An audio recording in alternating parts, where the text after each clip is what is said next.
আজকে আমরা আমার বাংলা বই দ্বিতীয় শ্রেণীর 1 পৃষ্ঠা থেকে 7 পৃষ্ঠা পর্যন্ত আলোচনা করব। তো 1 পৃষ্ঠায় লিখেছে, শুনি বিদ্যালয় খুলেছে, আজ আমাদের নতুন ক্লাস শুরু, আবার বন্ধুদের সাথে দেখা হবে, কি মজা তাই না? নতুন বন্ধুরা এসে গেছে, চলো এবার যার যার পরিচয় বলি। বলি আমার নাম, আমার বয়স, আমি যে শ্রেণীতে পড়ি, আমার বিদ্যালয়ের নাম। 1 নাম্বার প্রশ্ন, আমার আমার নাম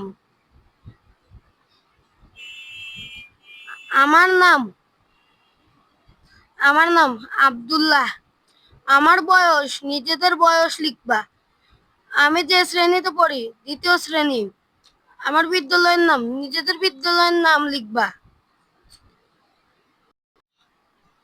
তো শিক্ষার্থীরা এখানে লেখা আছে, খেলি, বন্ধুরা মিলে একটা খেলা খেলি, নাম বলার খেলা।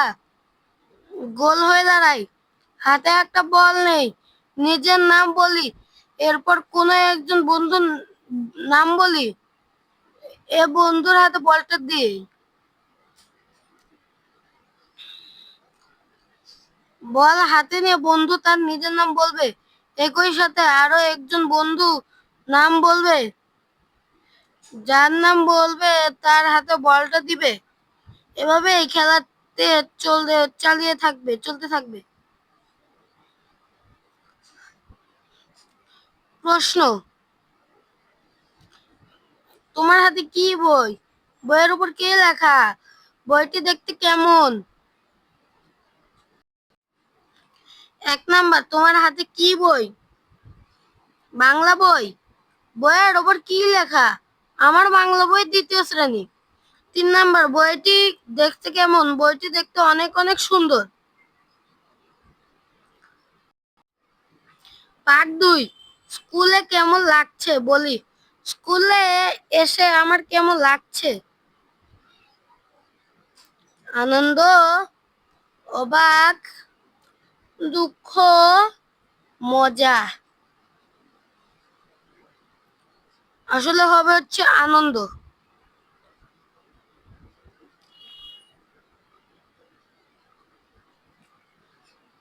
বলি, কি কে কি পছন্দ করে?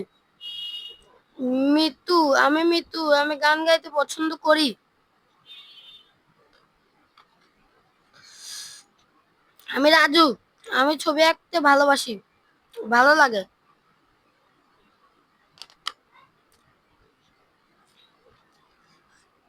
আমি তিতি, আমি খেলতে পছন্দ করি। আমি ঝিমিত, আমি পড়তে ভালোবাসি। বলি, তুমি কি কি পছন্দ করো? তোমার বন্ধুরা কে কি পছন্দ করে?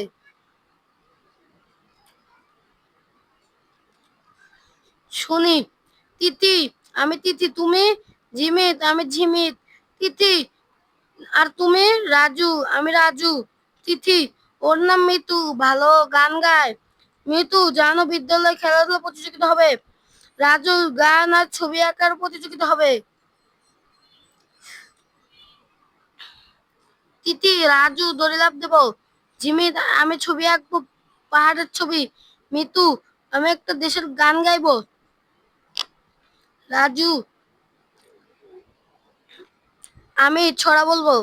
তিথি, দারুণ, খুব ভালো লাগবে, ভালো হবে। মিতু, এ যে ঘন্টা বললো, চলো ক্লাসে যাই। 6 নাম্বার, পার্ট 3, আমার বাড়ি, আমার কাজ। মা, আজ অনেক কাজ করতে হবে। তুলি, কি কাজ মা? মা, ঘর বাড়ি পরিষ্কার করতে হবে, কাপড় গোছাতে হবে। অপু, আমিও কাজ করব। বাবা, আজ তো বাজারে যেতে হবে। তপু, আমি তাহলে বাবার সাথে বাজারে যাই। তুলি, আমি তবে মার সাথে কাজ করি। বাবা, কি করবে? তুলি, ঘর পরিষ্কার করবো, কাপড় গোছাবো। মা, ঠিক আছে, সবাই মিলে কাজ করব। বাবা, মিলেমিশে করলে কাজ সহজ হয়। তো এখানে এটা হচ্ছে ওর বাবা, এটা হচ্ছে ওর মা, এটা হচ্ছে তপু, আর এটা হচ্ছে তুলি। এখানে প্রশ্ন হচ্ছে, বলি, মা কি কি কাজের কথা বলেছেন? তুলি কি কাজ করবে? তপু কি কাজ করতে চাইলো? এ পাঠ থেকে আমরা কি শিখলাম? 1 নাম্বার উত্তর, মা কি কি কাজের কথা বলেছেন? উত্তর, মা বলেছেন ঘরবাড়ি গোছাতে হবে, কাপড় গোছাতে হবে।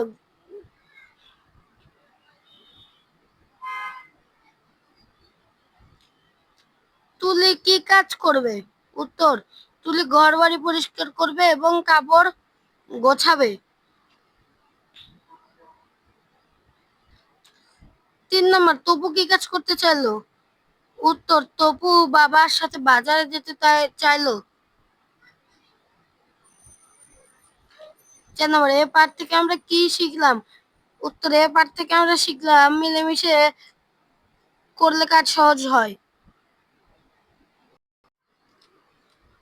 ঠিক ঠিকভাবে বলি, আমি ভাত খাই, খাও, খাই। তুমি বই পড়ো। সে বল খেলে। খেলে। তুলি বাজারে যায় তুলি বাজারে যায় যায় যা যাও যায় যায় বাবা কাজ করি করো করেন করেন।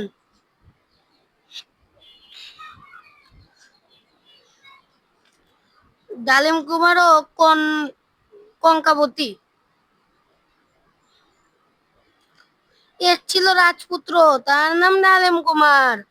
তার ছিল এক পঙ্খিরাজ ঘোড়া, ঘোড়ায় চড়ে সে দেশ বিদেশে ঘুরে বেড়াতো। একবার ঘুরতে ঘুরতে সে অচিনপুরে চলে এলো। সে সেদিন ক্লান্ত বোধ করলো, গাছের ছায়ায় ঘুমিয়ে পড়লো। এই গাছে থাকতো ক্যাং কঙ্কামা আর কঙ্কামি, তারা কথা বলছিল।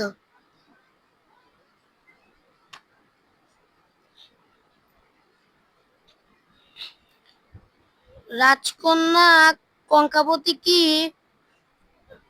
হয়েছে জানো? কি হয়েছে? ডালিম কুমার ঘুম থেকে উঠলো। সে তখন রাজ রাক্ষসপুরীতে বন্দি। কি সর্বনাশ!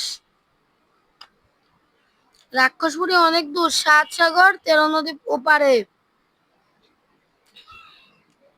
কঙ্কাবতীকে বাঁচাতে হবে। ডালিম কুমার 7 সাগর 13 নদী পার হলো, তারপর রাক্ষসপুরীতে পৌঁছালো।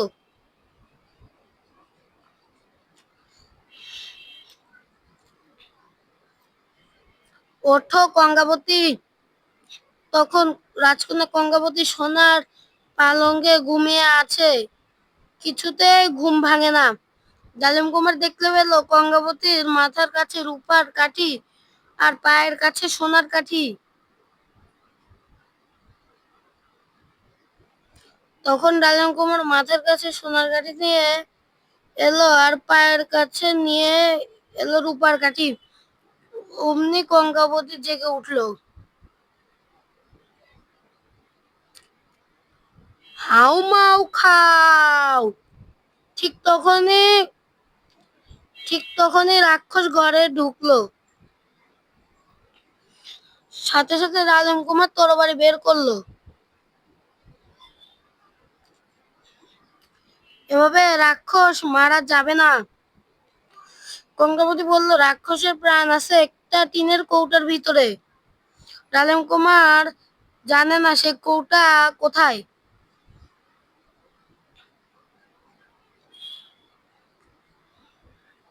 তরবারি আমার কাছে দাও। কঙ্কাবতী ছিল অনেক সাহস, কঙ্কাবতীর ছিল অনেক সাহস। তখন পালকের নিচ থেকে একটা কৌটা বের করলো। ঘেচাং!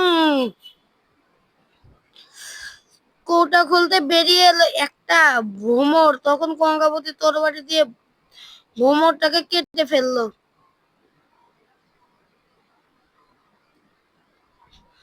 তারপর ডালিম কুমার কঙ্কাবতী বেরিয়ে এলো রাক্ষসপুরী থেকে। তো শিক্ষার্থীরা, আমাদের 7 পৃষ্ঠা পর্যন্ত পড়ার কথা ছিল, কিন্তু ডালিম কুমার ও কঙ্কাবতীর কাহিনী শেষ হলো না, সেজন্য আমাদের 11 পৃষ্ঠা আসা লাগলো। তো পরের ক্লাসে আমরা 5 অধ্যায়ের আবার পড়ি বর্ণমালা থেকে একদম